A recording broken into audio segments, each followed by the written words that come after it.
Do you believe in a fixed destiny? You know? Yeah, it makes me like a bit emotional even like saying that. I believe there's multiple destinies and paths for you. There's dark destinies that are available for you as well. And I've been on crossroads in my life where gratitude and positivity was not part of my life. You know, I grew up poor, single mother, 2 kids, very difficult childhood, victimhood, feeling sorry for myself and thinking like the world's unfair, why poor me? But that didn't solve anything. But the moment I actually started seeing what abundance do I have in my life, even when I'm poor, what if I flip the script and actually start thinking about other people?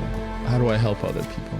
All of a sudden, the whole reality began to change. Every morning when you wake up, the first thought in your mind should be, we all have that inner voice and it guides us, but we just sometimes shut it down and don't allow for that voice to really guide us to the truth. So the honest answer,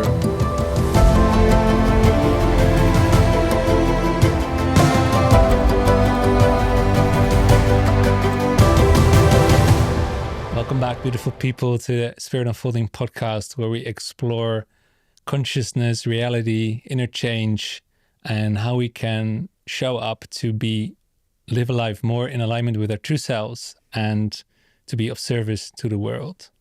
Now, before we meet today's guest, I want to ask you one small thing, because if you like the content that we put out, if you love the episodes, I would really want to ask you to subscribe. It's one small free thing you can do to really help us reach bigger guests and bring more value to you, the audience. So thanks so much. And today I want to invite you to join us in an exploration of navigating success, uncertainty, and inner change.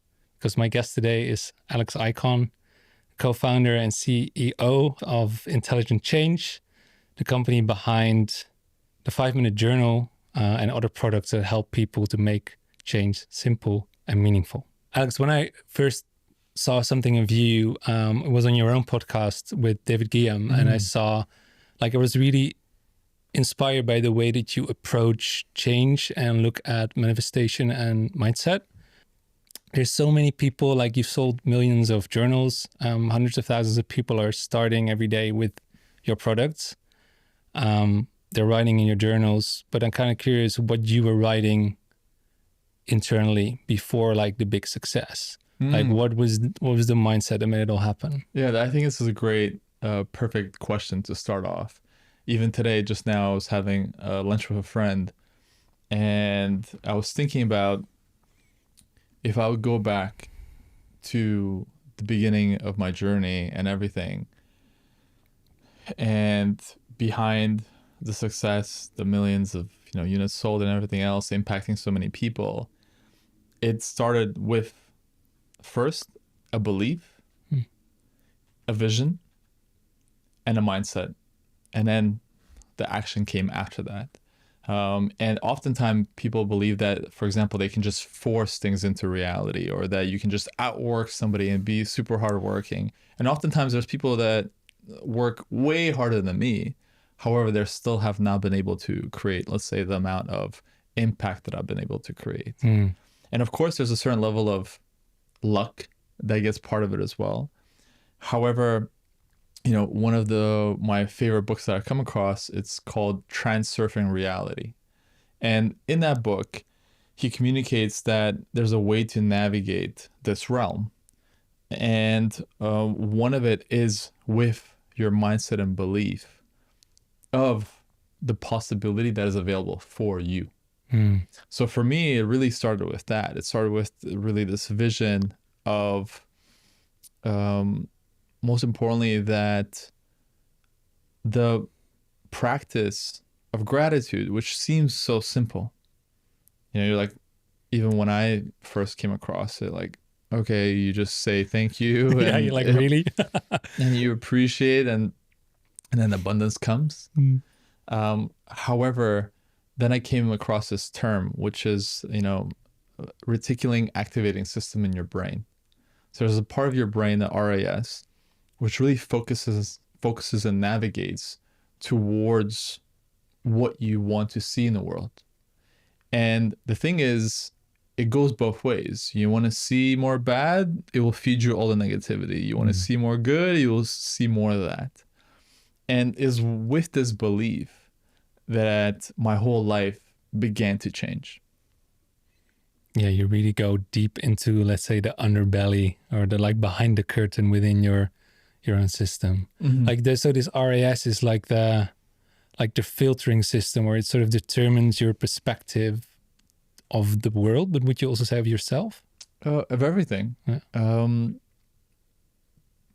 The way that I see it is, we are here living in this reality.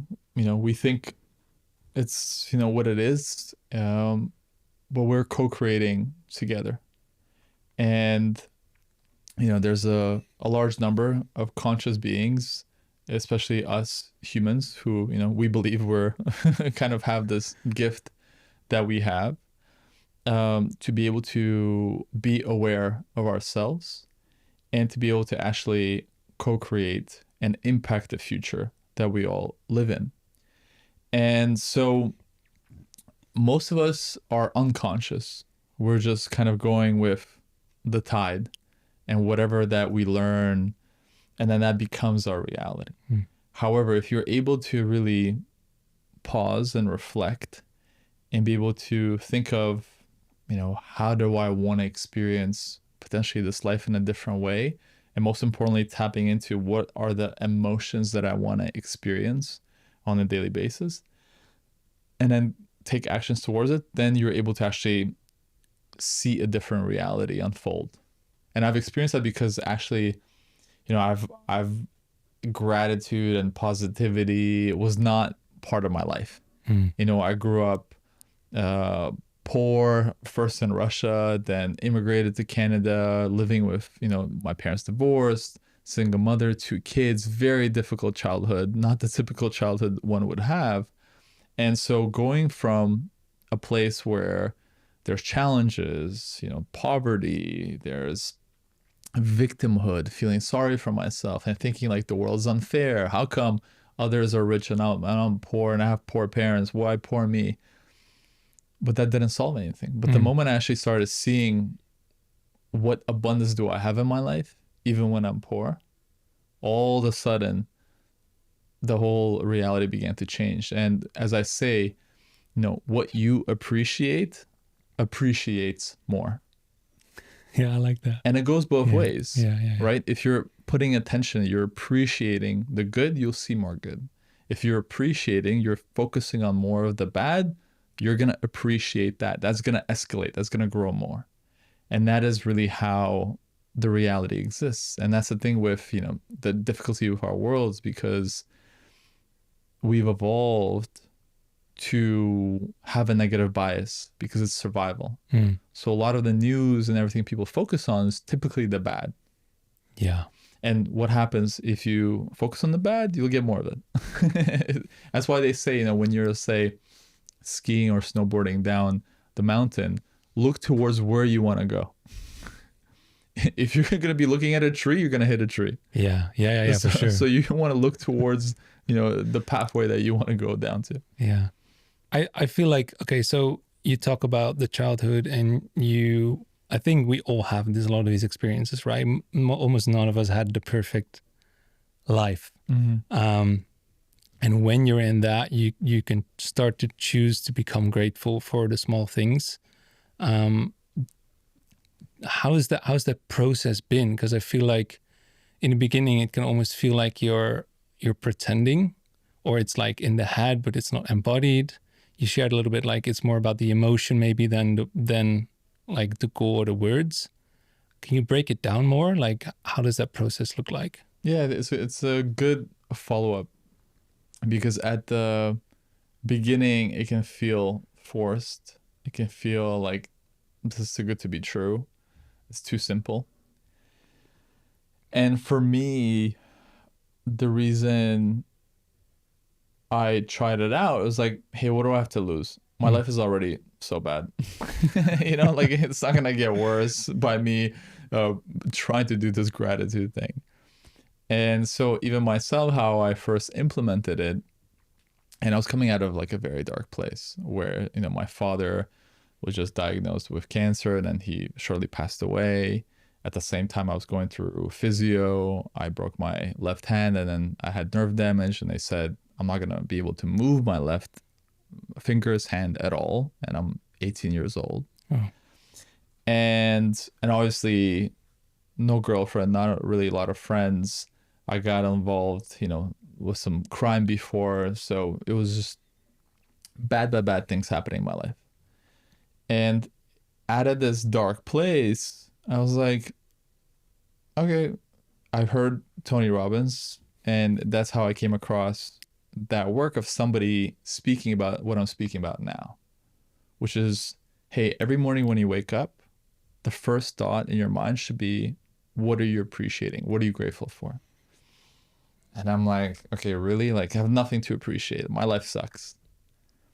But then I'm like, hey, what do I have to lose? Let's try this out as an experiment. And I would do this daily. I would just, when I would wake up, I would try to think of one thing that I'm grateful for. And if I would forget, I'll try to remember it usually when I go to the shower. And still to this day, when I go into my shower in the morning, it's my anchor where I remember just be like, I'm grateful for my health, for my body, that I'm moving, that I'm alive, that I'm awake. What a gift. Yeah. And that is, with time, they say, compounding is one of like eighth wonder of the world. And it's not just money that can compound, it's also your thoughts. And again, like I said, good or bad. So I just started compounding appreciation and gratitude daily, to the point one day after this practice, I truly started seeing opportunities in the world. And I started actually feeling inside of, like I'm actually seeing the light. It's no longer just dark.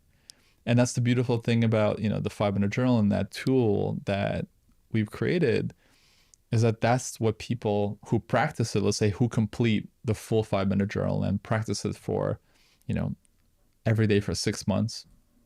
After that 6 months, I pretty much promise and guarantee you will see the world in a different way. Yeah. Because you're really retraining your brain and your mind to be able to see different pathways in the world. And it's scientifically based, neuroplasticity, and it can go either way. You can retrain your mind. And so that's been a wonderful journey to be able to give that gift to myself, to be able to see that, and now be able to share that gift with so many other people in the world. And I feel like it's not just about seeing, but it's about feeling, like you're really feeling differently. If that's how you start the day, everything changes. Not just like how you look at yourself in the mirror, how you look at the people around you, but almost also how your body reacts, like how your nervous system reacts. Like, how is the relationship to your nervous system now? Do you feel like, because you are so anchored in gratitude, is it almost like the hardships don't hit as much? Or I think, a lot of people ask me that as well. Like, hey, it's easy for you to be grateful, right? Because your life is so beautiful. Because I've been practicing it now for, close to 2 decades, almost 20 years that I've had this practice in my life. And I've recently had some, pretty big challenges come my way that was unexpected. And I saw it as I was going through this process, and I can say I was going through divorce, from a person that I was with and I felt a great relationship with. But then she's like, I want to be on my own. I'm like, whoa. And it was a shock. It was like earthquake, a tsunami of, whoa, when you think, because usually in life, we get upset when the reality doesn't match our expectations. So my expectations was like, hey, this is the love of my life. I'll be married with him my whole life. And then that whole reality just gets stripped out. So then you're like, okay, how are you going to react now? When, this is not your perfect dream or reality anymore. Yeah. And as I was going through this process, it's now been over 2 years. What I've learned about myself is like, actually, I'm good. Like, as you speak about like my nervous system and how I actually feel, like I'm really just appreciative for that fundamental basic thing, which is of being alive and getting another chance to figure things out. Because I have to connect this, as I said before, the gratitude journey started for me really with my father's death. And that was another anchor of losing somebody close to you in your life, you know, somebody who really gave you life. And also seeing him, you know, because he was about 3 or so months where he withered away, and going to, you know, hospice and seeing him degrade each day and get closer to death.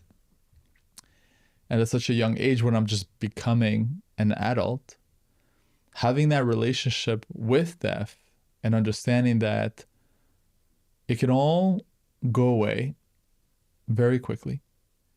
And there's a big gift of life that we only get to see when things are challenging, when we see others pass away, that we're able to have this duality be in front of us to help us realize what a gift it is to live. So for me, I think the gratitude has allowed me to be more responsive to life versus reactive. Right. Yeah.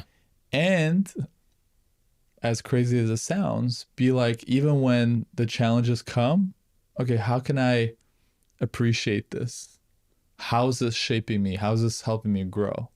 And it's not like I'm welcoming, you know, the stuff, but I'm also at the same time not trying to fight it, and more accepting it and allowing it to kind of flow and be like, okay, thank you. Let's see how I figure this out. Yeah. But it's not like, oh my God, you know, that's it. I'm not going to be able to figure it out. No, I think like if you're going into the victimhood energy, then you're kind of like just throwing your power into the wind. Like you're kind of helpless, and you get into like the mindset that's not going to get you out of anything. Right. Like, I'm wondering, like, also, like, don't you think that we all, well, not we all, let's say society in general is still focused on the wrong things in a sense? Like what you're pointing to now, like, which are actually the basic needs and the basic things in beauty in life, like the people, the fact that we get to wake up, the fact that we can breathe and that there's food on the table. And even if there's no food, you're still alive and you're healthy. There's so many things that so many of us, I think, tend to overlook. And as we're all focusing on the next big thing, we're actually not here present in the here and now. It's like, has the gratitude practice also helped you a lot to get more in the here and now? Or is there like other practices that have done a lot for you there? Yeah. Over the years, what I've learned is we all need grounding practices to do each day. And this is why even, you know, all religions or spiritual practices have some sort of form of, let's say, daily prayer. And let's say I'm not religious per se, but I do believe in the power of this ritual that you do daily to help ground you. You know, when I was even, let's say, in Bali, and they do this kind of like thank you ritual to whatever, let's say, the gods each day. And I'm like, this is really beautiful. It's a beautiful, simple practice to give some sort of offering to whatever there is higher. And so for me, I've learned that this ritual, which I do, which is of gratitude, helps just ground me and helps me be in the present. And that can be in the written way. That can also be in just, you know, I said, going to the shower and feeling the water, whatever your practice is. Also, I believe in movement. You know, same thing with just being able to be present with your breath and your body, especially first thing in the morning before you become reactive. to be with yourself, it really activates that reticular activating system to how are you gonna respond or react to the reality that you're about to embrace. And this is why it's so important to have these rituals and practices, especially to start your day and end your day.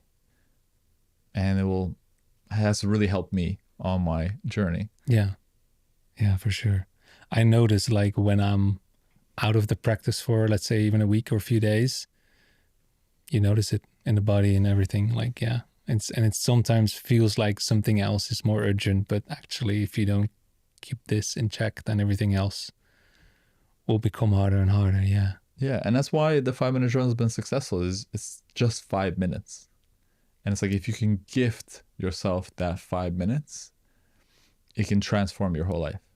Is that part of why it works, you think? Because it's like let's say the amount of time that you have to invest is so low, it's almost impossible to deny it yourself, or? Yeah, for sure. To this day, we've created many products. And like I said, we've sold over 4 million products in total, but we've sold over 3 million 5-minute journals. So it's still the best seller to this day. And there are many other, 1-minute journals now, 6-minute, diaries, copycats that have been out there. And the whole point of it is understanding that it works, that we as humans want the pill. We want something that is simple, easy, that it's not going to take us long. So it's beautiful. I'm happy that, mission of intelligent change is to help 1% of the global population to create a positive change in their life.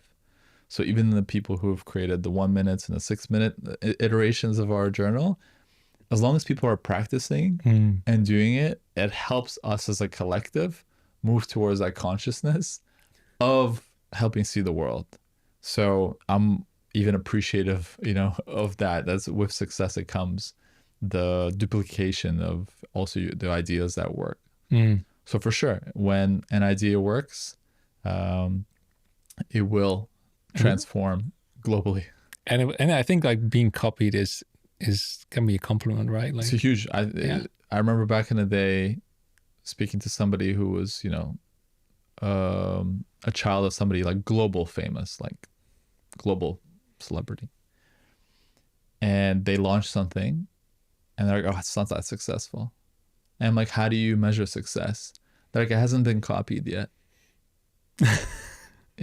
So it's simple, but it's true. Like, great things will get copied, iterated, and evolved. And all I say usually to people is like, hey, I get it. It was one of the concepts that we've created.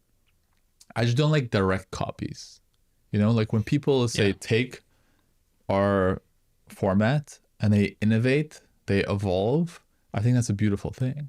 And there's been so much of that as well, which is amazing.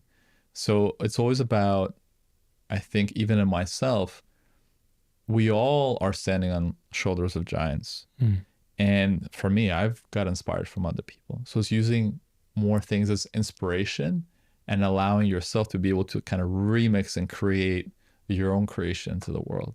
Yeah. I feel like maybe there's like, are there ever truly 100% original ideas? Probably not. Like it's always to some part inspired by something else. There's always iterations. Yeah.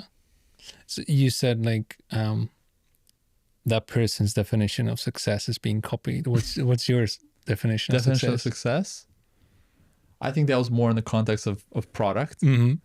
But if you're asking the question more about just definition of success in general, is having a peace of mind with yourself that you're living your truth. Because most of us are living inauthentic lives. We're doing things not because we want to do them, just because we feel like we have to do them.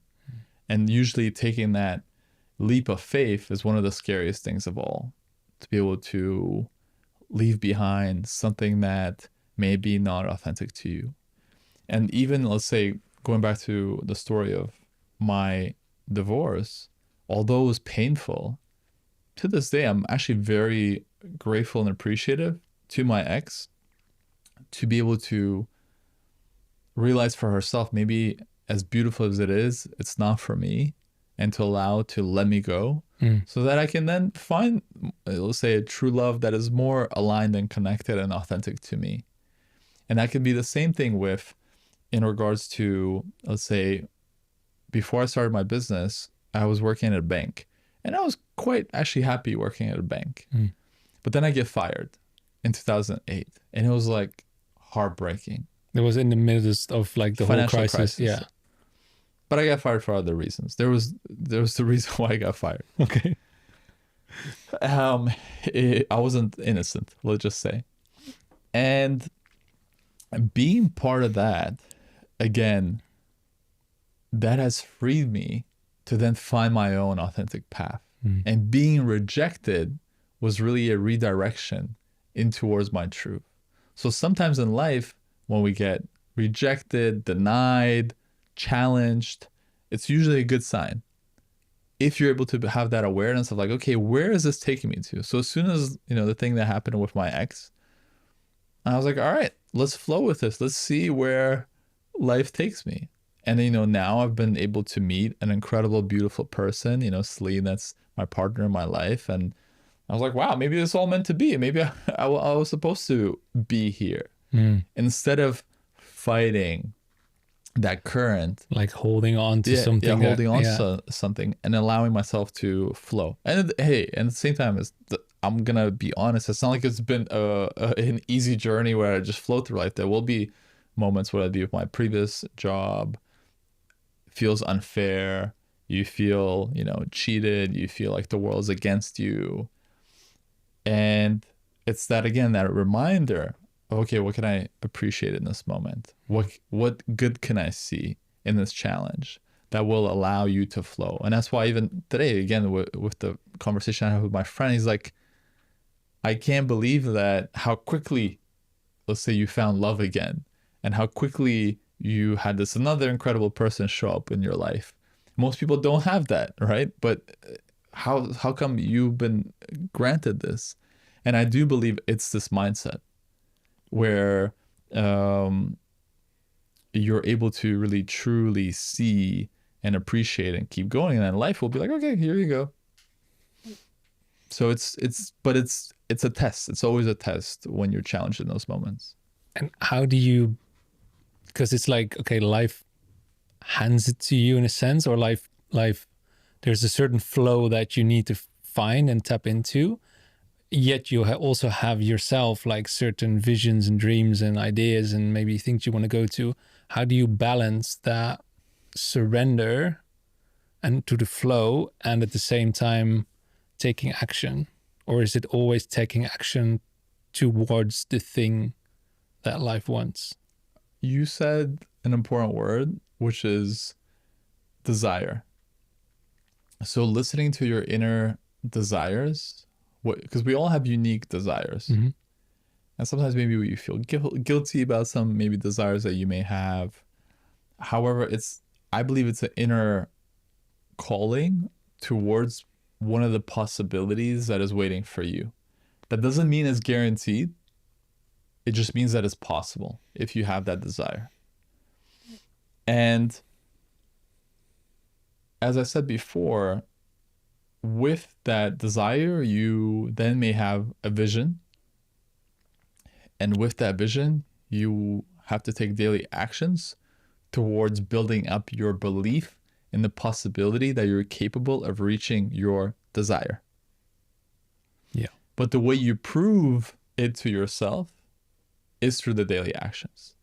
This is why, same thing with a lot of intelligent change tools, what we create, let's say even with the 5-minute journalists, often say, how did you get inspired for this idea? The inspiration came from, let's say I would read these books about positive psychology. And one of the best books that I read was Happiness Advantage by Sean Aker. He was a Harvard researcher, and he used to study there as well. And in that book, he summarized a lot of positive psychology research that, hey, if you practice gratitude, if you journal, do all these things, then it will help you, actually scientifically backed, to help you see the good in life, help you feel better. And then what I realized, there's so much information and knowledge about what you should do. All this wisdom. However, there isn't actual actionable guides to help you put that and practice that daily. And this is why the 5-minute journal really combined, the first part of a lot of our products, especially the 5-minute journal, first is like the how, the why, here's the information. However, the bulk of the journal is the actual doing, is the practice. So to answer your question, to achieve your desires, it takes the action. It takes the daily practice of compounding towards going in that direction. However, don't take for granted the initial desire and belief and vision. And it's what, again, because with as we said before, the reticular activating system is the navigational tool that allows you to spot opportunities, filter things out, and get there. However, the beginning part is where you kind of like, when you're going Google Maps, you're like, okay, this is a destination that I need to get to. This is where your desire and vision comes in. You need to make sure you type in the right destination that you want to head towards. Otherwise, if you put yourself in a different vision destination, that's where you're going to go. That's where you're going to take you there. And that can be said as well with the limiting beliefs. If you're saying to yourself, hey, this is not possible, I can't achieve this, I'm destined to just be a store clerk in a grocery store, then that's what's gonna be your reality. But if you're able to change it up and just say, hey, I'm just gonna keep going, I'm just gonna doing little things no matter what each day towards getting there, you will be taken on a different path. Yeah, some people might be lucky, but the ones that work the hardest or the most consistent have the most amount of luck. For sure. Yeah. In a sense, yeah. So, and then I'm really curious about like the whole business aspect as well, because like you've built this company that helps so many people. What fascinated me in the conversation you had with David Guillaume was like, it seemed like you're so focused on, or almost entirely just not even looking at the other things. So like, okay, the only thing that matters is how can I be of service? And then almost everything else seems like it will fall into place. Like, can you take me in that, like the thoughts behind that and how you came to that conclusion? Yeah, so with Intelligent Change, our number one value, this is company value that we communicate, especially to our team, is deliver value. Deliver values above everything else. Because the reason that anybody will want to give you money is because you're giving them some sort of value. That's what money is. Money is just, all it is just a form to help you exchange value. Someone thinks, hey, I'll pay you $100 for this or $1,000 for this because they believe there's value in it for them to gain. So it's a simple principle, however, a very important principle. And so for me, when creating anything, it's always about thinking about the other and how can I serve them? How can I give them more value?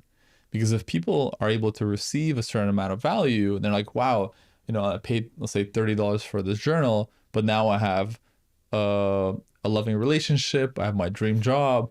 That was like the best money that I've spent. And it keeps me happy. So that's why people tell other people about it, because they're like, hey, I started doing this thing and all of a sudden my life began to change. Because they then connect the dots, like, hey, it happened when I started doing, let's say, the journal. Then they see like, I gained value from this. And so for us, it's always just thinking about that. And for me, the biggest change, shift that happened in my life is what before, as for many people, I was focusing on myself. I'd be like, how do I get money? How do I get value? I was really selfish. And instead, one day I'm like, hey, nobody really cares about me and wanting to give me anything. What if I flip the script and actually start thinking about other people? How do I help other people? And especially thinking about it, when you have nothing and you're just thinking about like, how do I win the lottery? How do I get money? How to do whatever? To start thinking again, it's a big mindset shift to be like, even when in reality you feel like you have nothing, and you change your mindset in how can I give? How can I serve? How do I, give to others?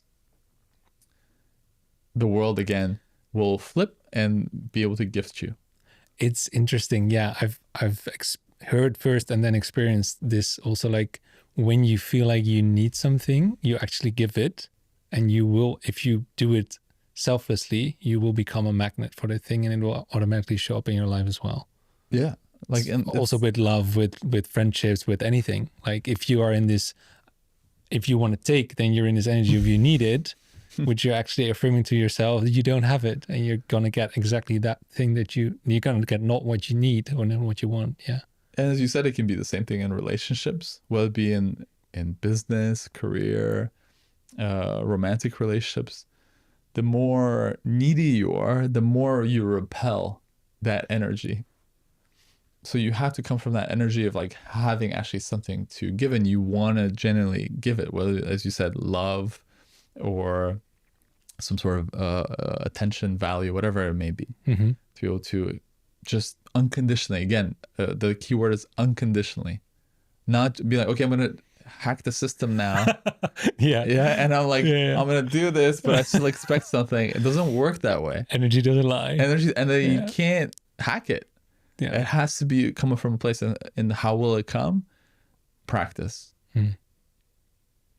Yeah, and I feel like letting go, like being unattached of the outcome, which is maybe tied into it. But like, how has that been? Did you envision where intelligent change is now and how many copies you've sold? Did you envision that when you started?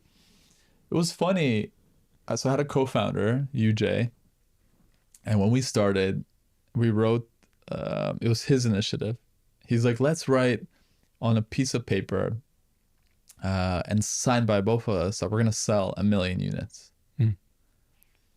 And we're just starting out, and I've never published anything. I've never sold a book or a journal in my life.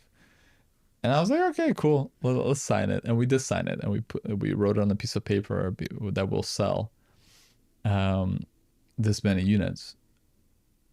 Now we're obviously 3x over that, and I would have never imagined that we would even sell 1 million copies.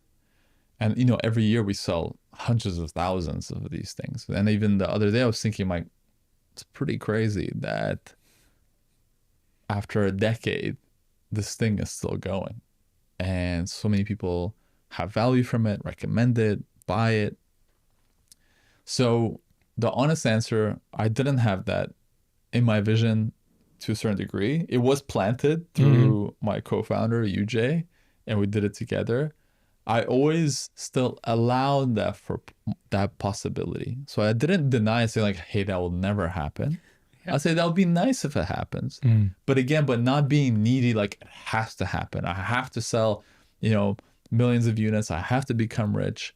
And that's the key thing, again, even with a lot of the businesses that I've created, because, my previous business was also super successful. And actually to this point, I still spend more of my previous business money than the current business money. Okay, yeah. And both of those businesses, when I started them, there was no expectations to actually make millions of dollars. It was just like, hey, if we just make enough money to keep things going, great. The goal is just to, not work 9 to 5 and just work for your own self and design the life that you want to live. And if that is making $1,000 a month, $1,500 a month, but you're doing it yourself, great. You're already successful. Because I see many people, they're like, hey, I'm not going to be successful until I make like 100 million. And I'm like, okay, cool. But they're actually, even if they achieve it, they're actually suffering in the process, in the process of going there. And I believe that you should be able to enjoy the whole process. It's interesting. Did you see, there was recently, Tony Robbins had Alex Ikonn on his podcast. I haven't. And it was a little bit like an intervention.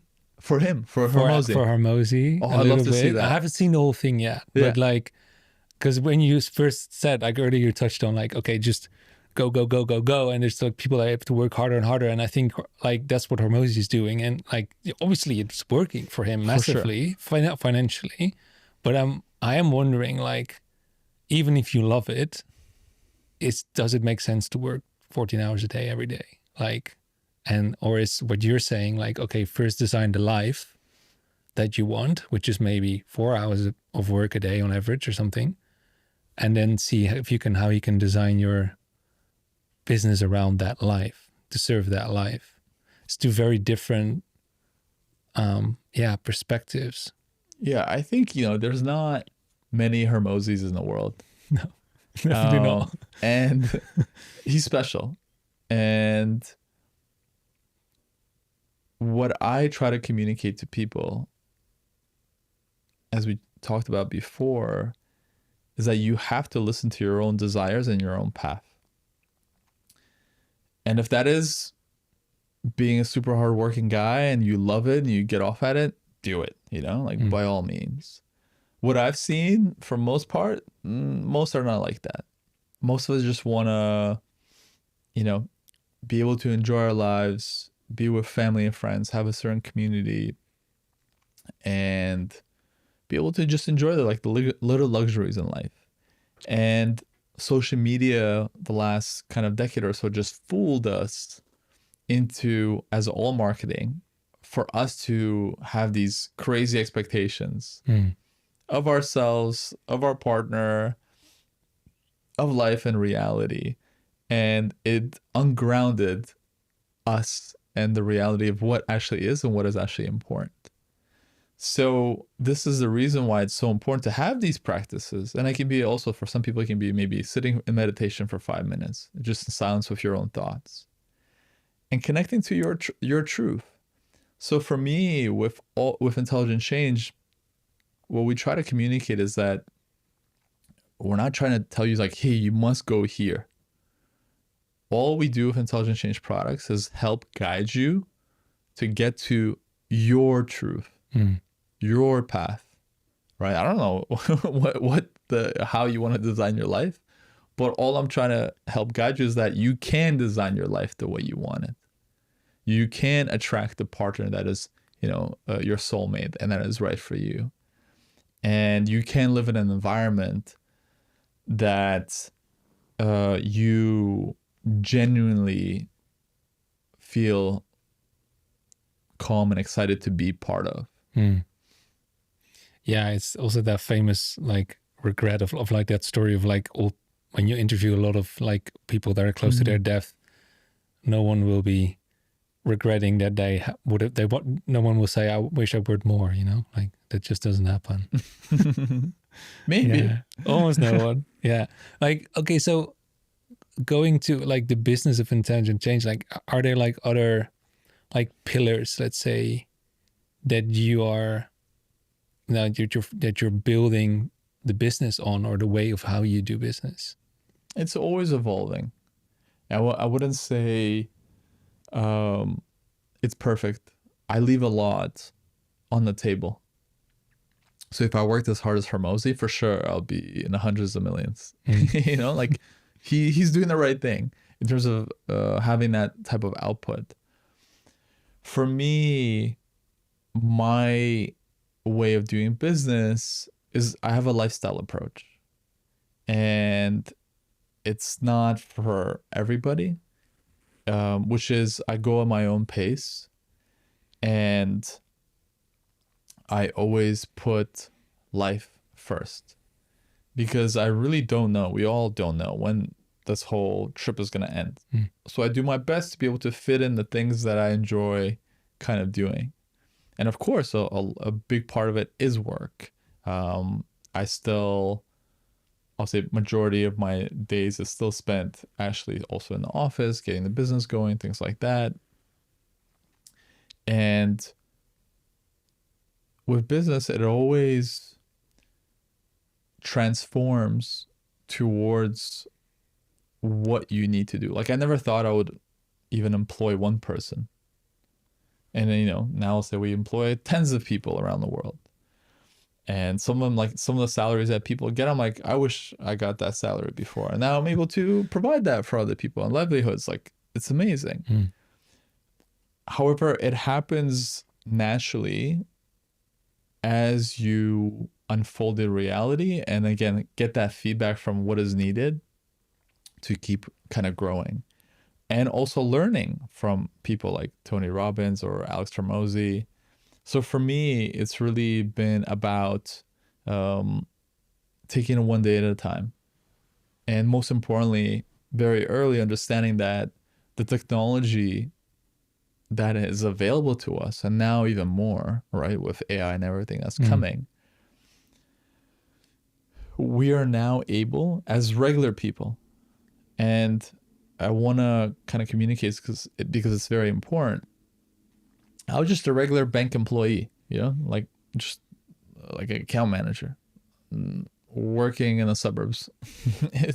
and we now have opportunities because of other people have allowed and built platforms like now TikTok shops, Amazon, Shopify, where we're able to easily set up, let's say, shops and create products, or even let's say with, there's so many other different services that allow you to build and create and put your creation out there to be able to be sold fairly easy. Mm-hmm.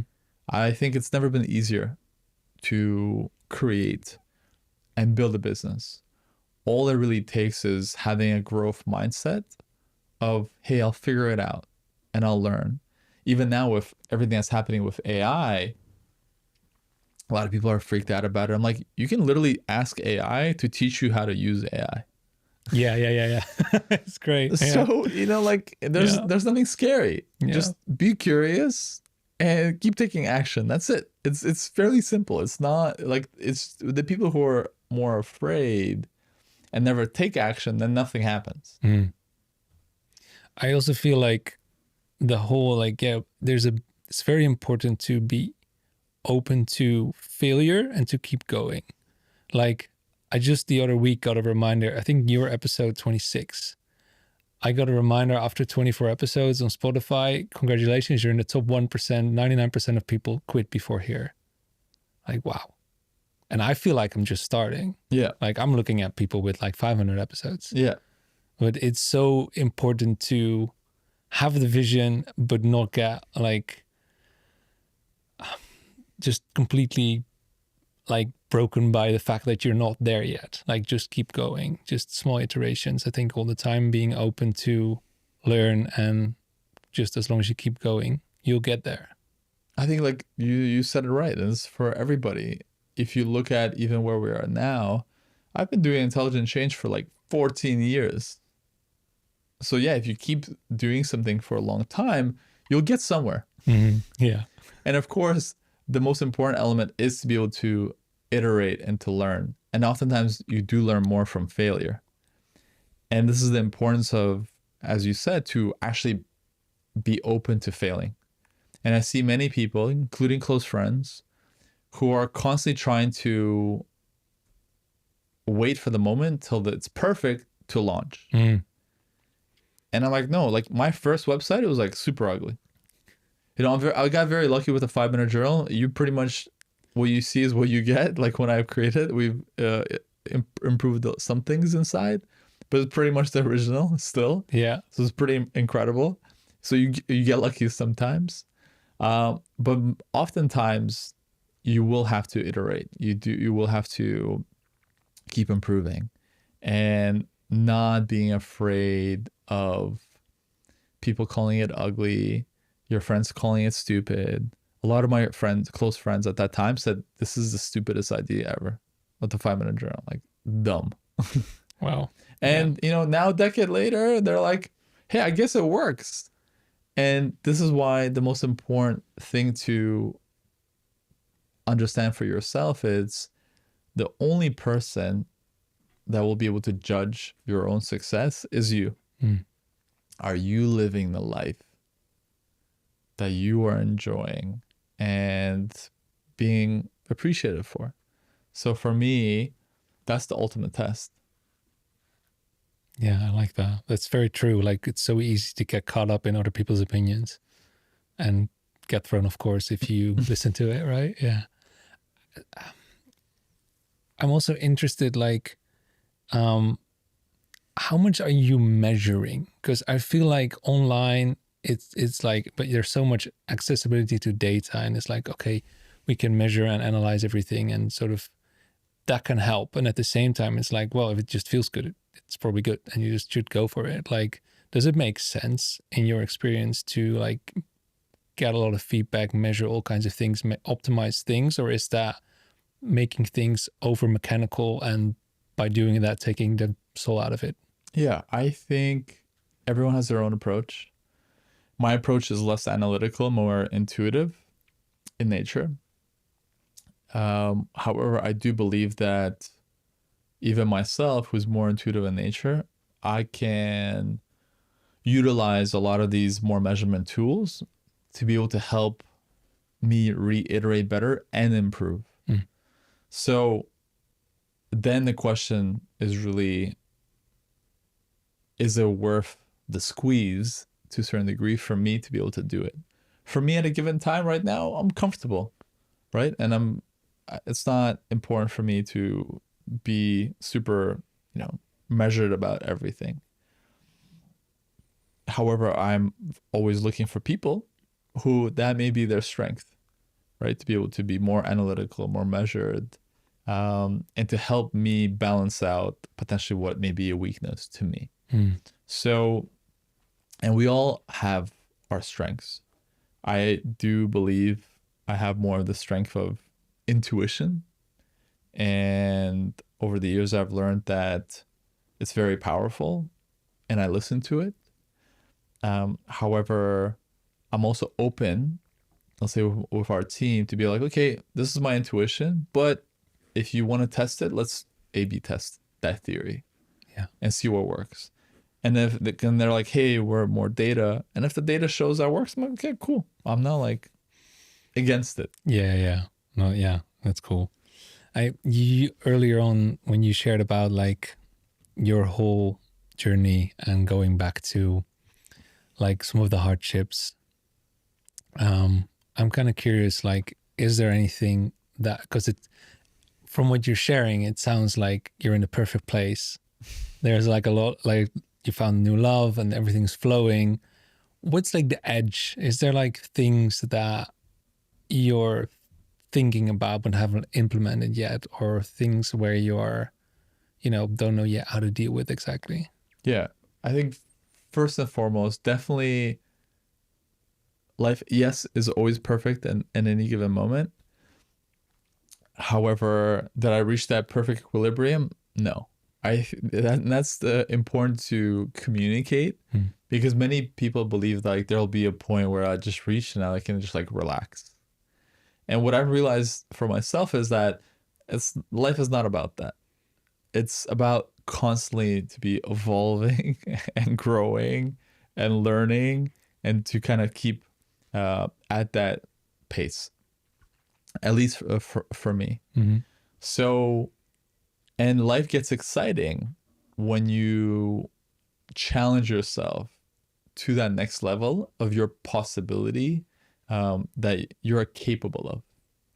And this is, one of the things that also true to intelligent change and the ethos that I try to deliver is that one of the last statements in our manifesto is become everything that you're capable of becoming. And that's from Abraham Maslow, who we're deeply inspired by, Maslow's hierarchy of needs. Yeah. But again, the statement, become everything that you are capable of becoming. Again, you, meaning we all are individual and we all have capability to become something. And it's that journey of transformation and becoming that makes life exciting. And where I believe a lot of, certain challenges or mental health issues arise, or even depression, is when we're not pushing ourselves to our capacity of what we're capable to become in our lifetime as humans. So, and we're, creatures of comfort, and everyone around us is trying to seduce us like, hey, just eat this bag of chips, just watch TV or scroll on TikTok or whatever, and just enjoy yourself.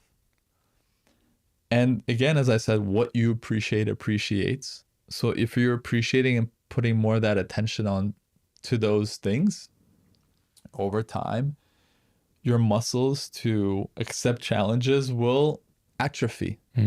They will get weaker. Yeah. It'll be harder for you to actually do those things. And then it'll be the cycle of, feeling sorry for yourself, of, not feeling good about yourself. And that is really the reality of life. Is, one of my favorite books of all time is by M. Scott Peck, which is called The Road Less Traveled. And it has one of the greatest opening lines for a self-help book of all time, which is, life is difficult. And you're like, what? That's the intro? Life is difficult?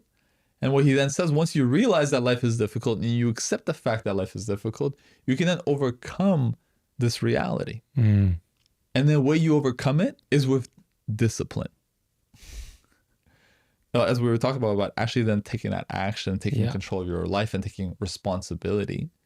And I love that word, responsibility. Responsibility, ability to respond to life and reality as it's given to you, and to see what you can make out of that situation. Yeah. So let's say my wife leaves me. Okay, what responsibility do I have? How can I respond to that situation? What's going to be my response? And I can spiral down and be like, the world's unfair. All women are horrible. She broke my heart, right? Or I can spiral up. Okay, what is maybe, the universe or God trying to lead me to? And maybe this is taking me towards my authentic path. Especially if you truly in your heart feel that, hey, you did your best and it didn't work out for you. Well, you're getting pushed somewhere. Okay, take that responsibility and have that discipline to keep going each day in and day out. And I do suppose you also take time in between to sort of connect to, because there could still be grief or whatever. It's not about being disconnected from the emotion, right? I didn't hear you say that, but I do presume that that's because I can also believe, I also see people go okay, you're always in this mindset of positive, but you're actually, not seeing that all this stuff gets stored in your body. For sure. And I feel, this is why I love, as I told you, things like Sanctum, which are out of Amsterdam. So that's where it was founded by my friend Luke Melise. And hopefully you'll have him on your podcast. Yeah. And I love we'll go there. And I love the practice of Sanctum movement, or any this movement work, especially what he has incorporated. And that practice has been a lot with me during that time of grief, of processing, and the way he kind of guides you. But there's also a lot of release in the body that we must do through movement, through shaking, through maybe screaming, through crying, through release. And this is the reason why I bring up, Luke and Sanctum, because we often don't do that. As you said, we, especially as men, we shut down our emotions, feelings, and just, crawl up in some cave and don't want anybody to see us be vulnerable. And so, but as, an animal in the wild, if they, let's say a lion is chasing something and that animal gets away, it will kind of shake itself off. Yeah. Just to release some of that tension that's stored in the body. And so that is for sure. I've done a lot of shaking. Yeah, me too. and release, and kind of in the last 2 years.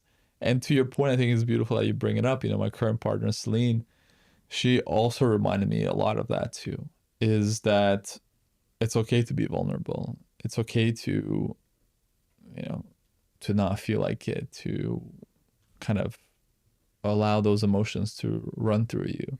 And of course, again, it takes us a very strong woman to be able to also to actually encourage a man to do that and to be okay. 'Cause most women won't be able to take it, right? They say like, hey, yes, as a man, be vulnerable. And you're vulnerable in front of them, like, oh, and they freak out and they leave. But it's true. It goes both ways. I'm glad mine does it.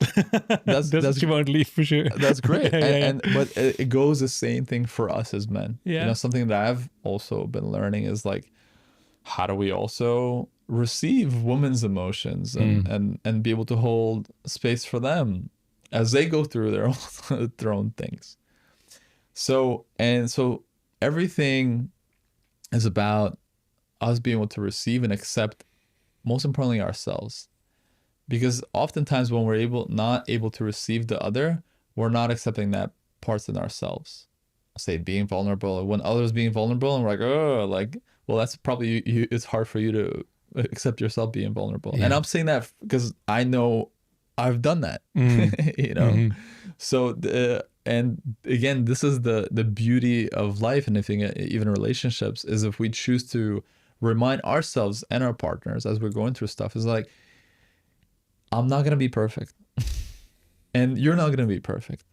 And if we just see that we each other can choose each other as we grow in this journey and allow ourselves to not be perfect, that can be one of the most beautiful things. And so I'm learning that as well from my partner, as she encourages me to not be perfect. That's wonderful. Yeah. It's beautiful to have someone like that. Yeah. I've seen that so much. I've done quite a bit of men's work. First just in a group and then also guiding. And it's exactly what you said. Like, so many men are used to just holding it all in. And then but just by speaking it out for the first time, already so much stuff can start to happen and move. And yeah, I feel like, I don't know, like maybe, I don't know if that should be part of a next journal, but I'm like, the mindset thing is massive, and then the body thing is very massive as well. Like, it's so important, I think, for people to really find a way to connect deeper to the body and to whatever is stored and moving within there. Yeah. For sure. I highly recommend Sanctum. Yeah, it's cool. We'll have a look at them. Yeah, sure. And they just launched kind of a digital app, so you can try it out globally if you can't get out to a class. But I'm with you. Those type of practices can be so good. And it can be, another thing is, it can be different for different people. For some men, even, it can be playing sport. I think that's why sports is so good. There's a lot of movement. There's a lot of release. Dance. Whatever. So just do what for someone can be like Muay Thai, boxing. Find your element, if yoga doesn't work for you, it's cool, or like these kind of more alternative practices like Sanctum. However, movement in the body is just so key and important. Or run, a lot of runners out there. Yeah. Hey, earlier you talked a little bit about, like, you touched on AI. Could we say that a journal is kind of a prompt for the human brain? Of course. Instead of digital brain? Like 100%. So what we often say with Intelligent Change, we are a human prompting company. Right. Yeah. Humans are prompting AI to get the answer from this kind of database of knowledge. With Intelligent Change, we believe you need prompting to help get the best knowledge and insight from you. And oftentimes we didn't even know we had so much also stored within us that we are aware of, that we know of those truths that are important to us. And oftentimes we don't spend time prompting ourselves, even in conversation. So we have different products. One of them is journals, but also one of our other product lines is our Get Closer conversation cards. And that is also to help people prompt each other, right? Whether it be in a relationship or a friendship or just a family or just as friends, to get closer, to get deeper. Because oftentimes we're just staying at the surface level. We're not prompting each other on a deeper level to do that. And so we will continue doing that. And we have now, we're expanding a lot of our products to digital. So even now we've launched our Life Designer product. You can now have it on your kind of phone. They can go through that whole life design process and be prompted and to answer even via voice to kind of get that response and to fill it out. And of course, we'll be working on something deeper, actually also native AI. Okay. But from a different stance, from a different point where, again, it's not you prompting it, it's you being prompted for the answers. Yeah, you're really going into conversation to go deeper and deeper and deeper. Was there like a specific moment for you where you realized like how important the depth is within our own experience and within how we question ourselves? I feel we always felt that in our lives where and maybe I'm just more honest with myself. However, I believe we all know the truth. And the truth is, as I myself found when I was growing up, I'm in these surface relationships, engaging in things that I don't really care about. Let's say it would be like, hey, let's go watch hockey with the boys and drink beer, and I'll pretend and I'll try to do that. But deep inside, I'm like, I don't care about hockey. I don't care about beer. And I really don't care about sport. It's just not me. But I'm just doing it to fit in. Mm-hmm. And then I had to just be honest with myself, be like, again, prompt myself, be like, this is important to you? Are you enjoying yourself? No. Be like, okay, get out of there. Yeah. But I'm afraid to be alone. It's okay. We all have that inner voice, and it guides us, but we just sometimes shut it down and don't allow for that voice to really guide us to the truth. And the more you shut down that voice, the less you're prompting kind of that voice within. Yeah. You're disconnected from your truth. The reason I feel, good in the state that I'm in is I see that I've taken the hard decisions in my life that were very uncomfortable to stand in my truth. Even let's say being here today, right? I was not supposed to be here today. You did book this spot. I was supposed to be at a retreat. And I was at this retreat, and yesterday was a great day. Something wasn't wrong with it. But I feel like, hey, I'm full. And I actually feel like going back to London, sleeping in my bed, waking up tomorrow, doing my morning routine, not being in some foreign place, doing my work. And I reached out to you, I'm like, hey, and I would love to do this podcast. It's actually, I would rather do this than be there. Yeah. And instead of having that social proof, like, hey, there's other successful founders there and you're part of it and you should stay and you should be part of it. I'm like, no, I don't have to. I can leave if I want to.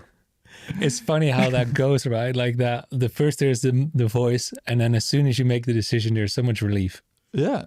Yeah. Exactly. So now I feel great. Yeah. It might have pissed off some people, and sometimes I do things that piss people off, but I'm in my truth.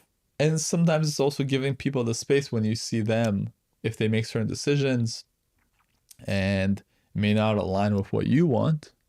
Like I said, with my ex, it's not what I wanted, but it's her truth. And I'm like, you know what? I respect your truth. It sucks, but I'll get over it. And it will guide both of us towards our authentic destiny that we're all supposed to reach. Yeah. Do you believe in a fixed destiny? Yeah. Yeah. So, this is, thank you for bringing it up. I love this topic now because before I didn't, and I believe that, you can control everything.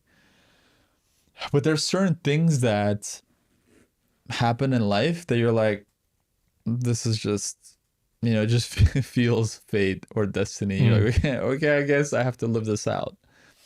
And let's see where this takes me. And recently I was just with a friend in Switzerland, Anton, and he uses this term of like God winks. Sometimes you get God winks of like, you're on the right path. And I feel like we all get those God winks sometimes. And it's like, yeah, it makes me like a bit emotional even like saying that. But I believe there's multiple destinies and paths for you. And I've seen, and that means they're all not all good paths. There's dark destinies that are available for you as well. And I've been on crossroads in my life where I could have went to a lower destiny. And again, maybe that's what my soul would have to experience to be on that path, to be on that destiny, to learn the lessons that I needed to learn. And looking back now, I can see how certain choices that I made, I was like, okay, you go to this destiny plane. And again, you'll always be tested in life to see where, like, to what levels you'll go towards. So I believe in multiple destinies. You know, David Geim speaks about this as the same thing as if you go to a cinema and let's say there's 20 different theater where they're playing different movies. And they can be a horror, they can be a romantic comedy in one theater playing, they can be a thriller, they can be a comedy. And there's different genres of movies that are playing in a cinema. And what most of us do, we buy a ticket. You're like, okay, I want to watch this horror film. And we sit down and we start watching this movie. And you're like, oh, I'm really not enjoying this movie. But most of us don't walk out of the theater. Yeah, I think I would. And I've had, like, I'm so just flabbergasted by people. Like, some, like, years ago, a friend said, like, oh, that season was, like, the first season sucked, but the second season was really good. I'm like, how did you make it through the first season? You know, like, I would just walk out. Or like, well, and hey, at the same time, sometimes it's okay and important to stick it through. Doesn't mean we always. Also, I think we're in a culture where sometimes we also escape too early, right? So it's also important to be aware when you have to keep going through something. But what I'm trying to say is, I do believe that, hey, there's multiple destinies and movies of different realities that are all real. They're all for you, right? And it can be different ways. It's important though to be aware as you give it your all, but like, hey, this is really not clicking. Like, this is really not my movie. Yeah. And you're like, I want to change plans. I want to change destinies. And you also understand that, hey, that's going to be a big decision. It's going to, change your reality. And you're going to, again, have to give it your all in this different destiny. And that one may not work out too. But you're constantly checking in with yourself of what is your truth. And this is why, as you said, the body keeps the score, as the famous book goes. Yeah. And if you're having, sleepless nights, you don't have a good nervous system, you have some other issues that are coming up, most likely beyond the physical, there's actually an emotional thing that is going that you're not being aware of potentially, or you're not accepting, that is then sending you physical be like signs of like, hey, buddy, you're not on the path. Yeah. And this is also what I believe kind of depression is. Depression is one of those signs of like, you need to make changes. Have you ever heard the sentence, depression is what happens when you're not doing expression? No, it's my first time hearing that. It's like, or I'm butchering it a little bit, but like, when you're not expressing, you will go into depression. Yeah. When you're not expressing your truth, there's something in your soul that will just like wither away. But cry to be seen, really, I think. I think that's maybe part of, like, I'm not an expert in this, but I feel like I've never been depressed, but I've felt moments of being like, you're a little bit like, I feel kind of hopeless or helpless in this moment. And it feels like you're disconnected from what is that deep truth within yourself. But if you keep expressing it and through that stay connected to it, it probably will help you to not go, let's say, down to that lower vision or that lower possibility for your life. For sure. The most wonderful thing is children.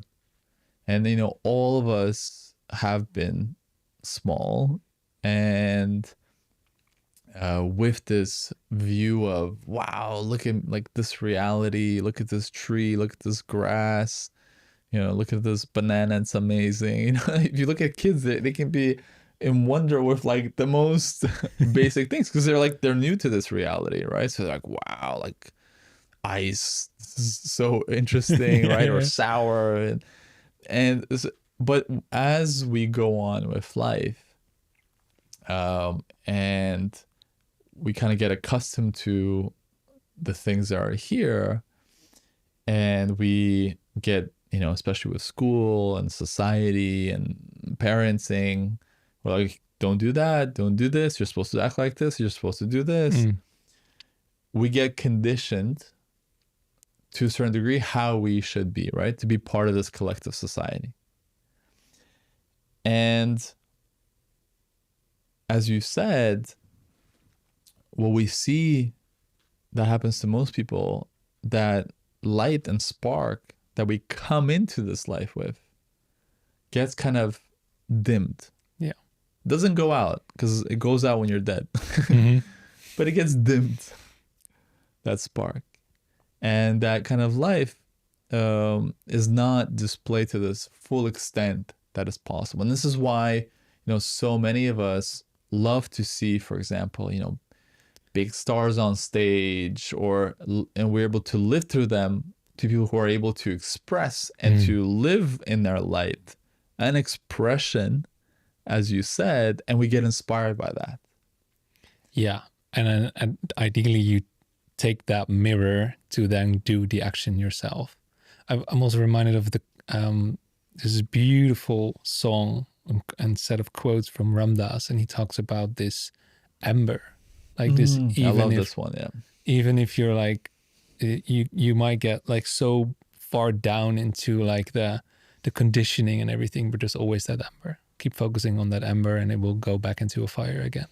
Exactly. It starts with, like there was once a fire. Yeah. Like this big fire. And then as the fires, it then kind of, with time, it dies down. So the point where the fire is almost out and you feel maybe there's no hope at all. And that's how some people may feel when they're depressed. The fire is out. I have no light, no sparkle. I don't even want to live. And as you said, but before the fire dies out, there's always going to be that last ember of light. And if you choose to give it some air, give it some appreciation, attention, that even at that little ember, even it was this big fire when you were born, but now it's dimming. If you just give that little light that you have inside of you, that attention, that appreciation, you give it a little air, and you give it a little more air, that ember can actually spark again and create more light and more fire. And this is, I think, thank you for bringing it up, because that is really a lot of what intelligent change is about. It's helping just people remind of the light that they have within, that we all have this, sparkle and ember, and hey, you can make it bigger, or you can just re-spark what you already have. But if you're here, and that's what I said about being appreciative for health and alive, as long as you're healthy and alive, you have the ember. Yeah. And you can re-spark and really kind of live to the fullest. And it's a beautiful, beautiful journey that we're all on. It feels like a beautiful closing. But I have one more question. If you could sit with the younger version of yourself, and there's one thing you could say to him from the knowledge and the experience and the position that you're in now, what would you say? Well, as we talked about, it's really all the things we discussed. And to simplify my message, and I would have to go way younger, right? Because now I've been like, and if you go to that dark times, it is really the same message that I got, which is what you appreciates. appreciate more of the good in life, and you'll see more of the good in life. Super simple, super powerful. And that's what I would recommend to others. And recently, and we kind of can also do this exercise, which I saw somebody do, is even now, beyond going to your younger self, we have the present moment. So all of us, even me and you here right now, or people watching or listening to this, wherever you are, this is your place. So instead of going to the past, we can actually go to the future. And if you're listening or watching this, right, you can close your eyes, go 10 years in the future, and see what your life has become. Maybe it didn't turn out the way you wanted. Maybe you made some wrong choices. And how did your life turn out if you haven't been taking the actions that you wanted to take in your life now? How did it turn out? Well, now you can go back in time, which is now. You just time traveled into the future. You're now back to the present. Do those things that you need to do to get to your future. So we're constantly creating the future. So there's no need to go back. Fair enough. But we can go to the future, and we can change the future. And the way we change the future is now. And this is, again, with Intelligent Change, our manifesto ends. Again, it goes, thank yesterday, love today, create tomorrow. You know, what happened yesterday is yesterday. All we can do is just be like, thank you, it happened. It may have not been the greatest, but thank you for those moments. Then today, love today. Because today has everything that you need for a better tomorrow. This is why then you create tomorrow with what you love today. Beautiful. Thanks so much, Alex. And I think that's a message so many of you will love to implement into your lives. I'll link all the links to your work in the show notes. And thank you so much, man. Thank you.